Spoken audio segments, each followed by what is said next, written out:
Welcome to Books Are Just the Beginning with Hudson Area Public Library on River Channel. I'm Shelley Tougas, Library Director, and today we are going to talk about Booyah, the event, the food, its fascinating history. Our fourth annual Booyah is Saturday, October 1st from 1 p.m. to 7 p.m., expanded hours. October 4th. I saw your face. October 4th. Yep. Fourth Booyah, October 4th, 1 to 7 p.m. at White Camp Park. So I'm here with Mayor Rich O'Connor. He is the founder of our Golden Rule Initiative team in Hudson and also a library board trustee. And I have Matt Campana, who is the library's tech specialist. So I'd like to get us started by just describing, if you haven't had Booyah to eat, how would you describe it, other than delicious? Yeah. That's interesting. So let's just start with the ingredients, okay? Mm-hmm. So for our events, we are using 100 plus pounds of chicken, 100 plus pounds of pork, 100 plus pounds of beef. And when I say plus, it could be 110. I think last year actually we had up to 140 pounds of beef. And then we have a variety of vegetables, carrots, cabbage, turnips. I always get that confused with the rutabagas. Yes, you do. And cabbage, did you say? Yes, I said cabbage, onions, peas. Carrots. I said carrots, yeah. I think and we add potatoes now and corn. Yes, yeah. And then we have a different batch that we add a little spice to it, and we put some andouille sausage in there to give it a little heat and a little different distinctive flavor. So that is what goes into it. When people ask what is Booyah, it's really hard to describe. I grew up with Booyahs. I grew up on the east side of St. Paul, and we would have, in the fall, there would be a variety of organizations that would have Booyahs. The firefighters in the different halls throughout the city would have Booyahs at different times. Unions would have Booyahs for their members and their families. Playgrounds would have Booyahs. Lots of churches. A lot of churches, yeah, absolutely. So there were Booyahs pretty much in the fall every weekend, starting in mid-September, and they'd go all the way through November. Yeah. For people that haven't been to a Booyah, I think of the story stone soup. And because a lot goes into it, and the community brings different things to add to the soup to make it what it was in the story in the book. And although we're not asking folks when you come to bring food to throw in, we'll have it all prepared for you. But that is a good time to mention who helps us. I was thinking the same thing. Yes. So we have had some very generous sponsors that have donated all of the food, and they include, and beverages, by the way. They include where do you start? Paul Rohde with Agave, and Agave to Go-Go with the chef over there. And then we go to Pete Foster over at Barker's. In San Pedro. And San Pedro, that's right. County Market provides all of the vegetables and all of the different sauces that go in, as well as like the stock, beef stock and chicken stock. And then you have RJ's that donates the hot dogs. We have hot dogs besides Booyah. Yes. And they donate the hot dogs and the andouille sausage. And then Chiconi's, who is responsible for getting us the beer and root beer for the kids. Yes. Did I miss anybody? And we want to make sure we get them all out there. I want to say that as a non-hot dog person, RJ's hot dogs, I will eat any day of the week. Yeah, absolutely. Fantastic. So, absolutely. And we will have a vegan stew too. So we want to have options for everybody, and we do. So, also chips and cookies and beverages. So, right. You probably don't know this. Matt is a phenomenal cook. I do know that. I try. So I want to know what you think, how you would describe sort of the flavor and the taste of Booyah. So full disclosure, being from the big city, I'm from Washington, D.C. originally. You guys are jumping ahead on all my questions. Oh, sorry. That's okay. Yeah. Yes, Matt is not a Midwesterner. I don't know if you knew that, but we forgive him. Yeah. And we adore him anyway. Yes, from Washington, D.C. So, but I got to say, I'm from here, and I had never heard of a Booyah until till Rich told me about it. So. Well, I've been here long enough now that I am a Midwesterner, I would say. When I first heard of this Booyah, I'm picturing this huge thing of stew, and everybody's bringing a spoon and like eating directly out of it. Like, that sounds disgusting. It is not something I would personally ever make. It is delicious. Yeah. It shocked me how good it was, and I'm not just saying that. It is really, really good. Mm-hmm. Yes. Really good. It is. I agree. It's if you love like a really thick, hearty stew that's got all kinds of flavors, and it's really hard to describe. I agree. And some people say soup, and I would No. It's it's definitely not way a too soup. thick to be a soup. Yeah. Yes. So this is sort of the signature event of the Golden Rule Initiative Yes. team. Yes. And we're kind of going on our 6th or 7th year. But I remember those early years, and we were talking about what kind of signature event can we have that engages the community in a big way, and people can connect and celebrate, and food brings people together. And, so we tossed around all kinds of ideas. What prompted you to think of Booyah? And I know you do have a childhood history, but we have, I guess North Hudson has had them with their Pepperfest, and that they're also wonderful. Right. So what sparked the idea? Well, we were trying to come up with an event that would draw the community together. We figured something going along with the notion of the Golden Rule, we wanted to make sure that we could bring people together in an event where bring your neighbors, bring your family. It's a friendly environment. It's essentially politically free, and so which is the most important thing. We wanted friends and family, neighbors to have a place where they could come together and enjoy one another's company and have a chance to just have conversations about pretty much anything else than the things that we find divisive in our everyday lives. And so that was the original notion. We started out with having kind of pockets of neighborhood gatherings our first year, and it was just too difficult to coordinate, so we were having problems with that. Although the people that did have those gatherings, we had one in our neighborhood, I think you had one over in your neighborhood, and we got around to a number of them, and they were very successful, and people had a great time. But again, and that was, we said, let's reconnect with your neighbors. Remember, this was at a time, this was 2020 was our first event. This is at a time when people were we had COVID in the background, and things were really getting to, I would say, get out of hand with respect to civility, respect, and understanding, and which was the whole reason for the Golden Rule Initiative. So we wanted people to reconnect with their neighbors first. Let's start with them. Right. And as successful as those pockets of events were, we said, let's do something on a larger scale. And I honestly don't remember what the epiphany was with the Booyah. We probably came across a paper somewhere where they were showing, in St. Paul in particular, where they advertise the agenda, the calendar of Booyahs for the fall. And I said, let's give that a try. I don't remember hearing of one in Hudson. So, and that was really I've told this story a million times, but I precisely remember when you called and said, hey, I think I have an idea, this Booyah. And I'm like, I have no idea what you're talking about. And as that conversation occurred, I drove by the city of North St. Paul's fire department Booyah fundraising signs, and I was like, wait a minute, has this been in front of me my whole life? And apparently yes, that was the answer.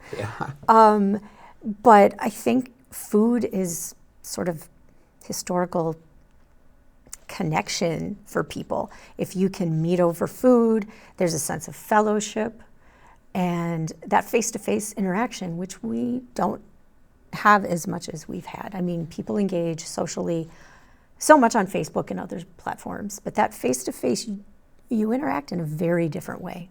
And maybe it's just our generation, but I think that it's much easier to show civility, respect, and understanding, which is our mission, when you're engaging with someone and you have to look at them. right. So, Matt, I'm curious, now that you're doing this, if your family is like, well, what do you have going on? And you're like, well, I'm putting on a Booyah. And they're like, what are you talking about? My family back home would be shocked. They're like, where do you live? They've never heard of anything like this at all. But I'm hoping Booyah, this is the 4th year you're saying, it gets to the point where you just hear Booyah. You might not even think of soup. You might not think of the activities. It's just the first Saturday in October, we know what we're doing, and it grows and grows and grows, and hopefully it does. Yes, because in addition to the food, we should mention there's a petting zoo from 2 to 4, and we also have face painting and emergency vehicles that kids can explore. And the library brings a bunch of lawn games, and what's very popular is musical chairs with Miss Joan. Right. So it is a big community Cornhole and family event. game. Cornhole. A number of games, family-oriented things. Absolutely. Kids can hop in the fire trucks, sit in the back seat of a cop car. Yes, which they really like. Yeah, they did. They do, and parents are just like, I don't really want to take your photo right now. Yeah. I thought it would be fun to talk a little bit about the process of getting ready. I mean, obviously we plan for months because there's a lot to do, but that week of is, it's exhausting, but it's also really a blast, and the relationships and that you build are great. Yeah. Do you want to, I mean, you have a little bit of a newer look. The whole lead up is my favorite part. Yeah. And I know that there's, what people don't see is the meetings on the off season before this and the planning that goes into it. And I don't want to get too ahead of what you're doing, but go. Wednesday we do a vegetable cutting party. Thursday and Friday we cook the meat. All day. All day. And then Saturday we wake up. What time did we get there last year? Like 3:30 or maybe even earlier? Yeah, I think we were all in different places. Yeah. Some people were bringing the food in, and others were setting up the pots, getting those ready, the burners to get them heated up. The first people are there at about 3 a.m., if not 3:30. Yeah, we meet at the food station at 3:30. And it's an all-day thing. By the time we go home, it's 10? Yeah. I mean, it's dark. I mean, it truly is an all-day, if not like an 18-hour day. But it's just fun. It's really a really, is. really fun time. Mm-hmm. The chopping party when I went home last year, my daughter said, "Are you trying to scare away vampires?" I'm like, "What are you talking? You smell like garlic, and it's gross." But yeah, onion, garlic, it's kind of with you for a few days. But there's so much food going into this thing, just bags and bags of stuff. It's just, you're like, that's more than what you need. But these pots are so huge too. So yeah, we have 2 kettles. 2 kettles, 50-gallon kettles each. You actually, have done a lot of men in their households are the grillers, right? The meat masters, and so you came up sort of with how we prepare all the meat, and I think it's been fantastic because I don't know if I would have thought of all the steps that you have incorporated, getting the bits off the plate or the pans. Yeah. So who taught you all that? Well, my good friend Dan Basterling. Yes, we have to mention Our Dan. chef. I've known him since, I believe it was 1976, and he has been, anything that I've ever been involved in, and I needed help that involved food, Dan was always there. He was always my first to go to help out, and he's always been generous with his time and knowledge, and he does a great job. And so he has been there with us at 4 in the morning when the ingredients first start going into the kettles, and so that's where I learned this. I learned it in the kitchen. He and I worked at Hillcrest Country Club together. That's right. And it would be unfair of us to assume any credit for all of the outcome and how delicious it is, because Dan has really guided that process for us. One thing I wanted to add is that if we tell people that, and maybe it was one of your questions that I didn't see earlier this morning, but we tell people that we have, if you can't be there to join us for an extended period of time, we have takeout. And we've got tubs, and you can come and buy them and take them home. A lot of people do. A lot of people will eat there and say, you know what, I still want to take some of this home. And I know we were eating it for a couple. Not that we had a lot left, but we were eating it for a good month afterwards. All of us, I think, took a little bit home. And actually, the first year we ran out of takeout. We ran out of takeout containers, so someone had to either run to county market or something. Right. Yeah, they were wonderful. They're like, and that's where you found out who knew what a Booyah was, because we didn't even advertise that you could take it home with you, that we had tubs to take home. People came with their own. And that's when you knew, they knew what a Booyah was, because that is the tradition. People, a lot of Booyahs, they don't even have sit down. You know, they just say, come and take as many tubs home, bring them with you, we'll fill them up. And so that was fun to see, that the people that just came with their own Tupperware and whatever else they had, say, fill it up. BYOT, bring your own Tupperware. Yep. But we do have containers there. So, and if you really love it, have some there, take some home. Right. Okay, so is there anything else you guys want to add before we have our pop quiz?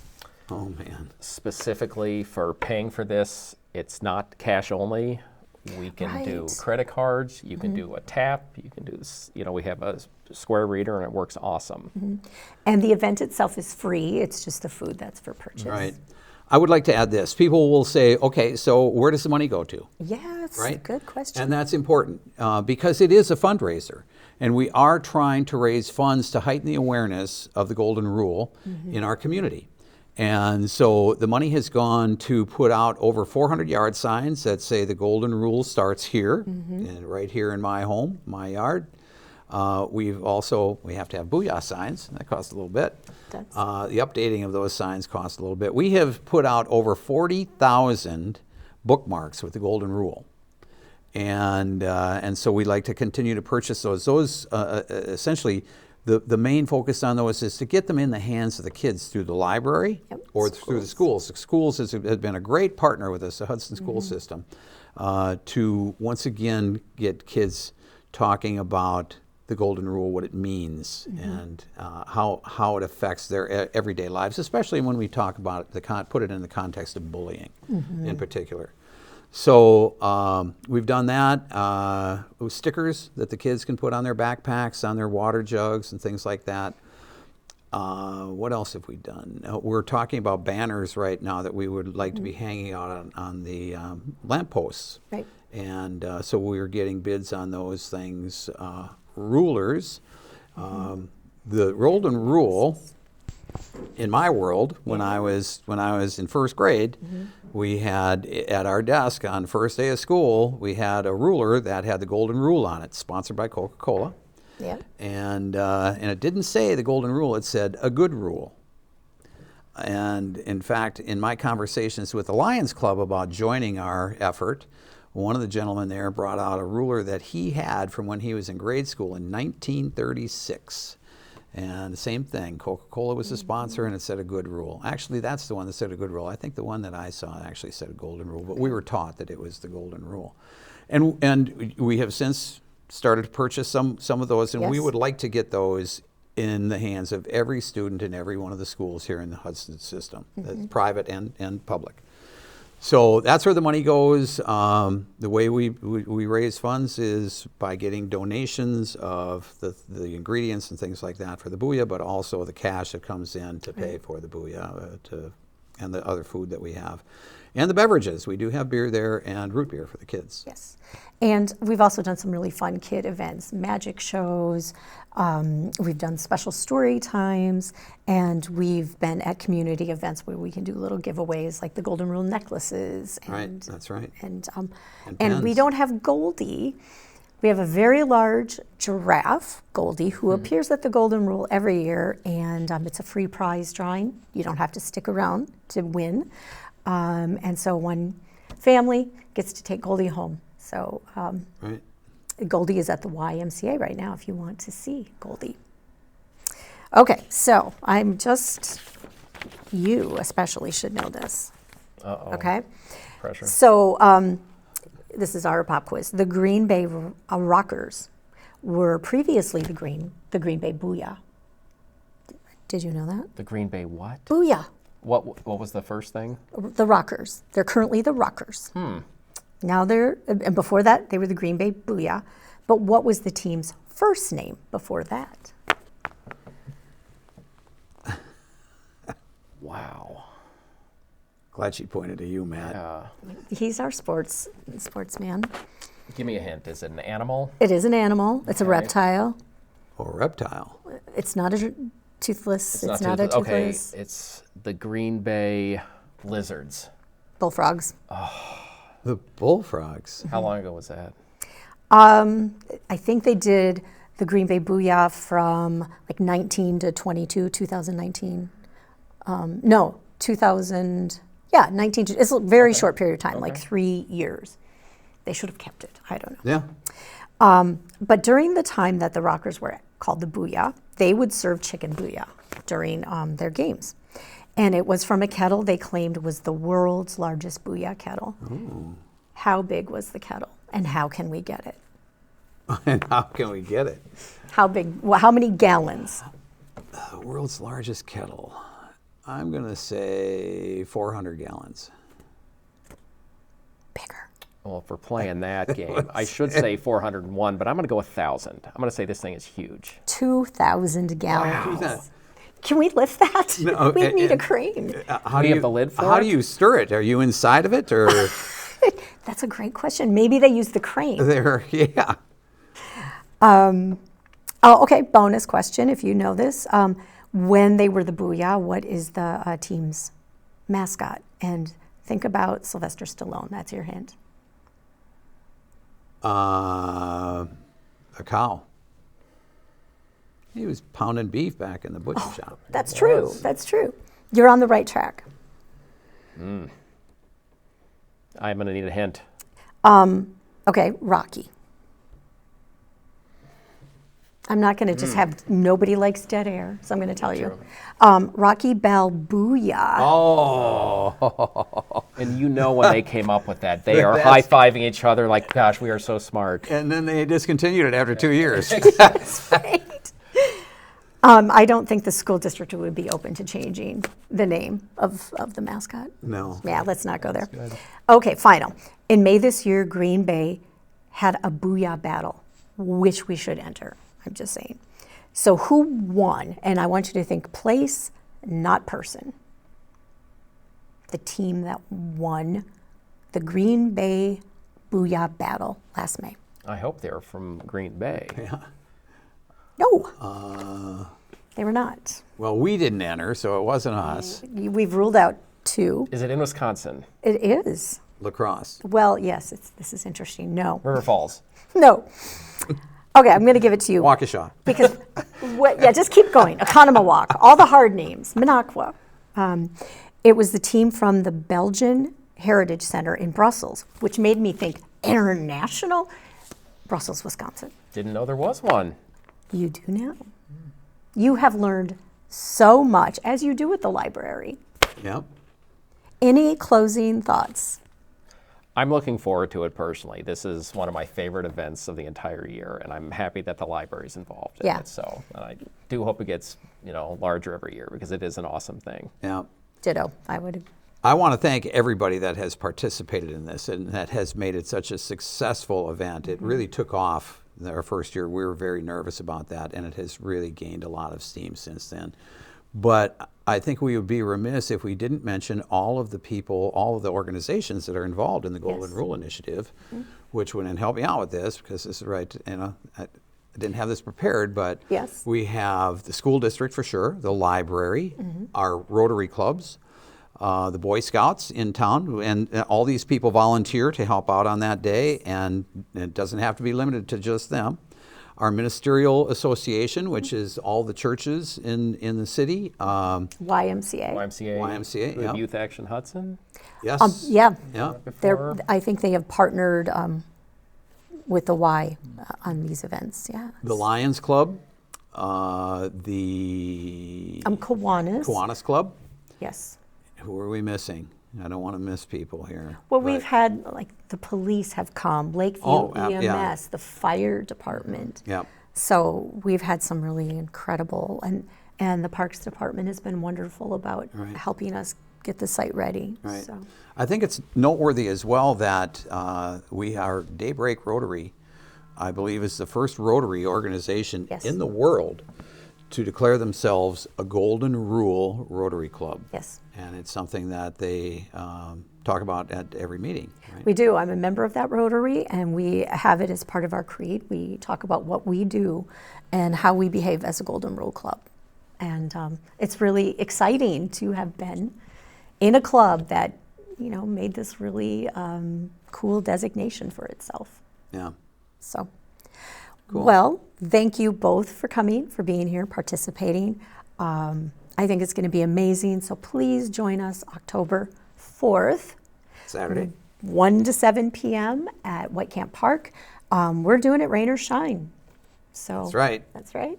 So let's have Important, shine. rain Let's or shine. Bring let's- your Tupperware. And bring your shine. Yeah, yeah. Thanks, everybody. We'll see you next time.